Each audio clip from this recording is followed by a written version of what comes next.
Today we're going to be reviewing the Tubliss tire system. The comments and opinions in this video are my own, based on my experience with the product. I was not paid by any manufacturer or retail outlet to make this video. I purchased this product with my own money. I chose this product using my experience based on my own research. Please do your own research. I am not a professional reviewer or journalist. So since I've been meaning to do this for a while, but it's time to change out this rear tire, and it was an opportune time to take this off and show you the system itself on the inside so you get an idea and start babbling about this tire.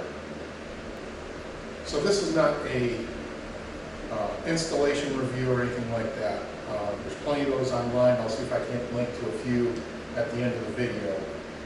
But I wanted to take the opportunity to get this tire off and then show you the components that make up the Tubliss system. It's Tubliss, as it shows in the description.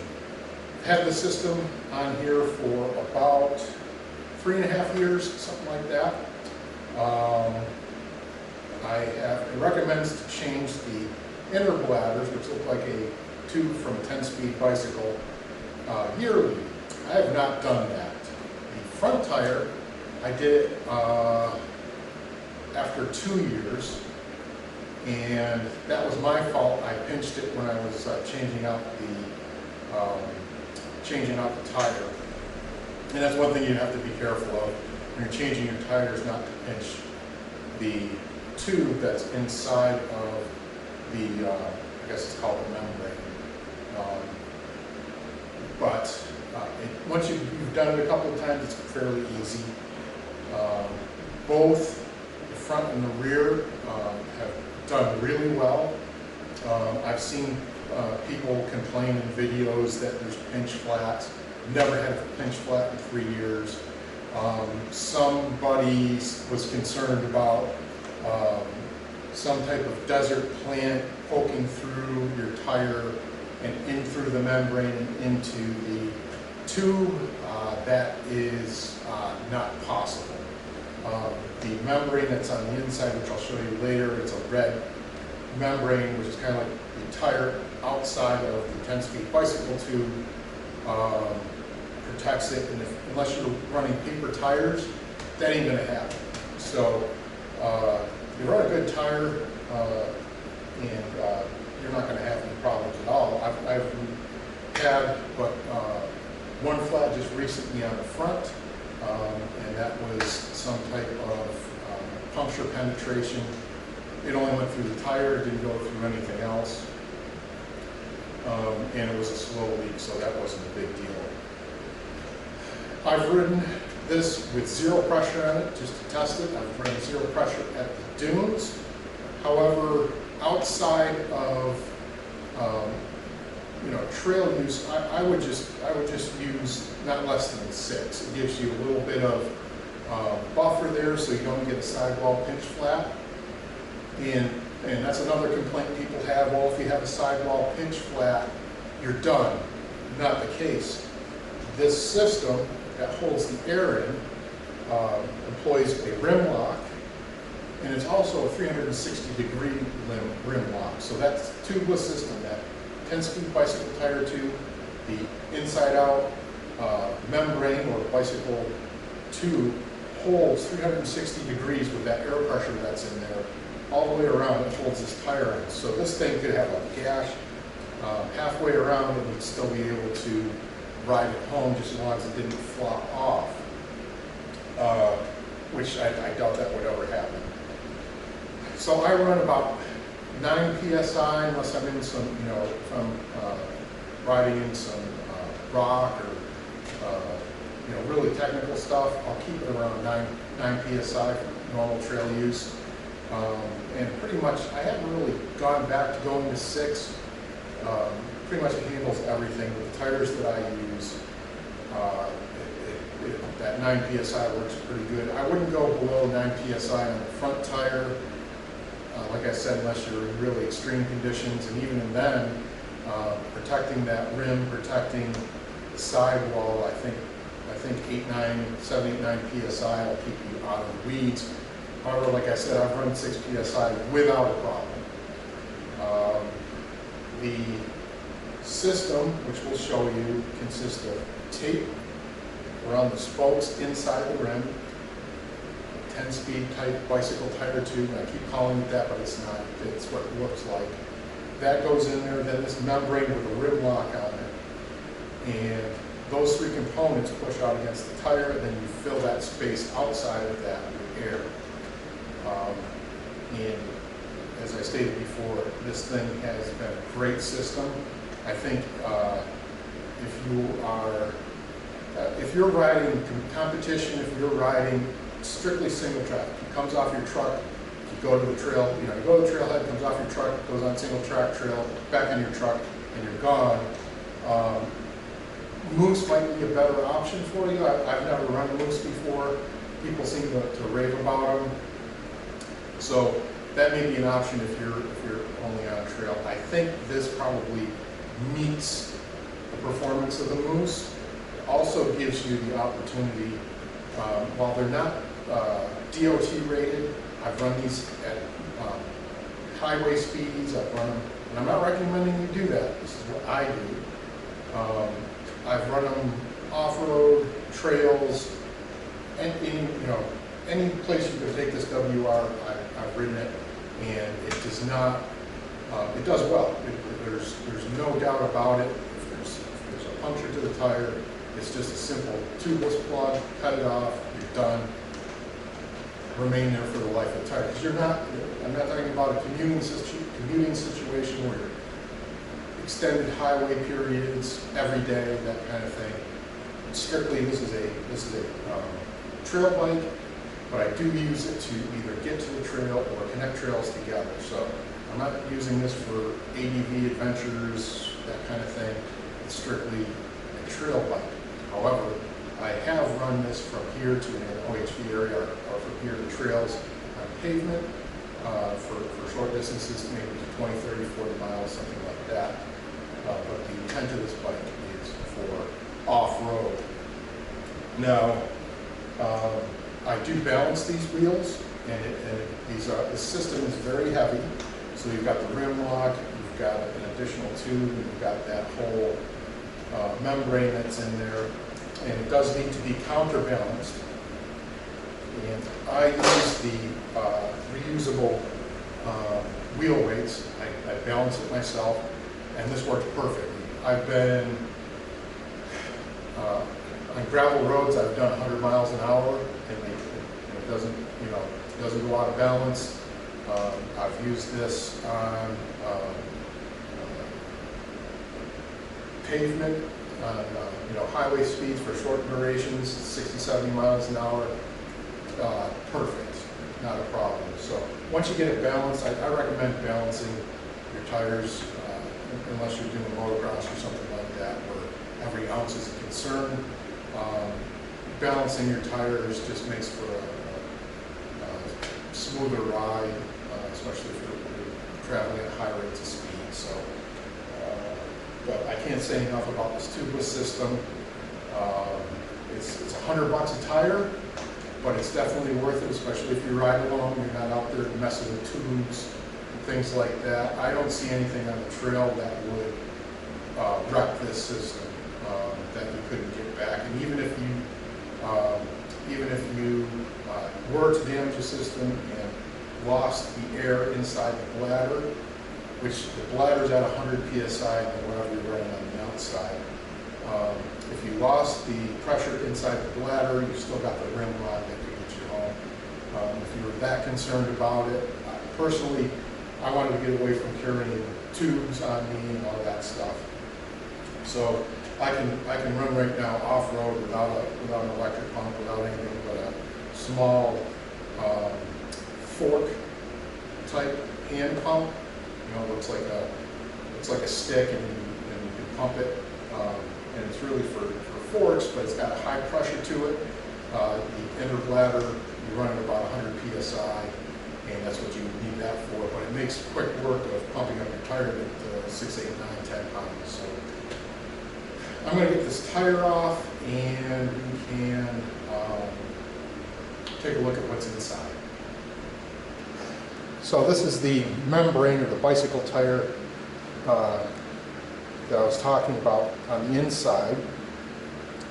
So inside of here is a tube, another tube, and this gets inflated and it pushes out. Your bead of your tire sits right in these channels, right where it's supposed to, and this inflates and pushes against there, so it holds the tire 360 degrees all the way around.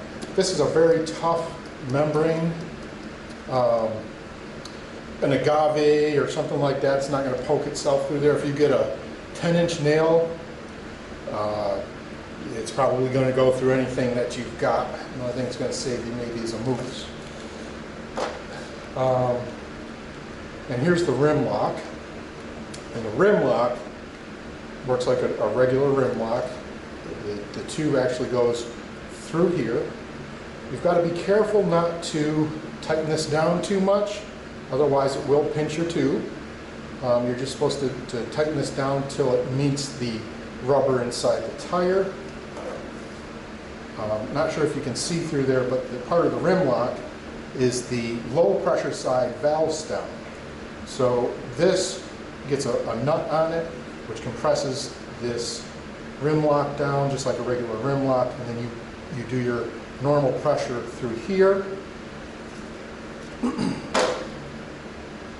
this is the high pressure valve stem. I don't know if you can see that there. And that's a smaller tube, I'll show you later.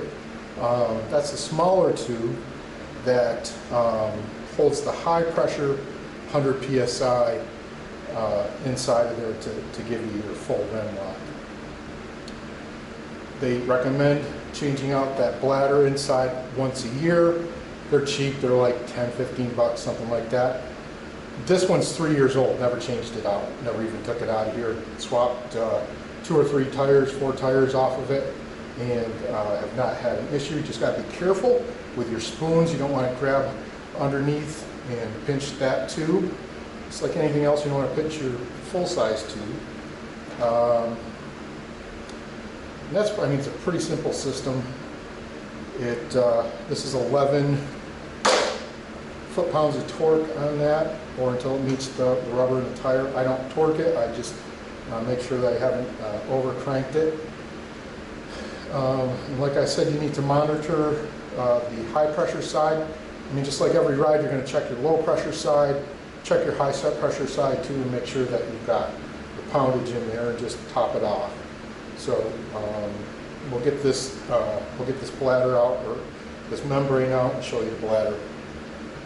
So here's what it looks like off the bike. Rim lock. You can see our tube actually goes around the rim lock.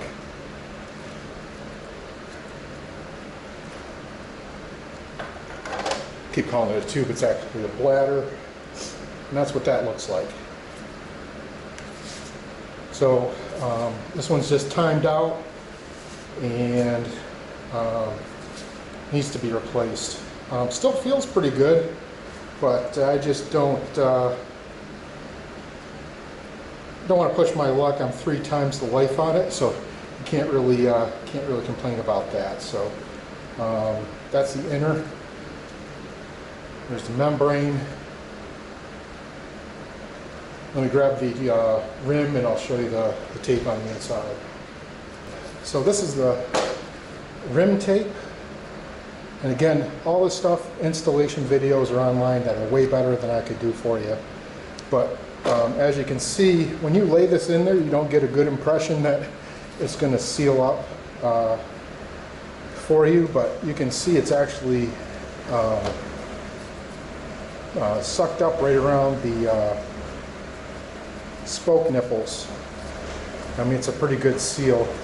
I've got to take that off because I'm replacing that today also. So this is the inner bladder. This looks like a regular 10-speed bicycle tire tube. Nothing special. It is very heavy duty. Very, very heavy duty. And that sits inside that membrane. Some tips for you for installation. Make sure that this is as clean as possible before you put the tape on. Brake cleaner, degreaser, make sure that it's also dry. When you put the tape on, you want to let it just lay in here. You don't want to stretch it, and then you want to overlap it. There's two different confusing instructions out there, actually right from Tubliss. One says to cut the tape, one says to overlap it. I overlapped it right about here, just before the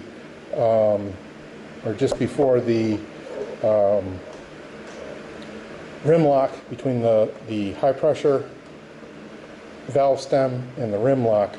I overlapped it right there, and it seemed to work good. Second thing is, when you install the tire after you've got the tubeless system installed on the rim, so you've got your you've got the bladder, the membrane installed and ready to go, and you put the tire on, you want to use about a 40% soap mixture. So 40% soap to water in one of these, and all the way around. I'm going to stick these mustard ketchup jars work great. So between the bead and the rim, you're going to go all the way around and put that soapy mixture in there. That's going to make a lubrication and then eventually a sealant for your bead and the tubeless system. Another tip is Armor All. So when you're putting the tubeless system on, so you've got the tube inside the membrane and you're putting it on, it should go almost on by hand. Spray this liberally around the rim, inside the rim, and all the way around your tubeless system, so that when you're putting on, it just slides over.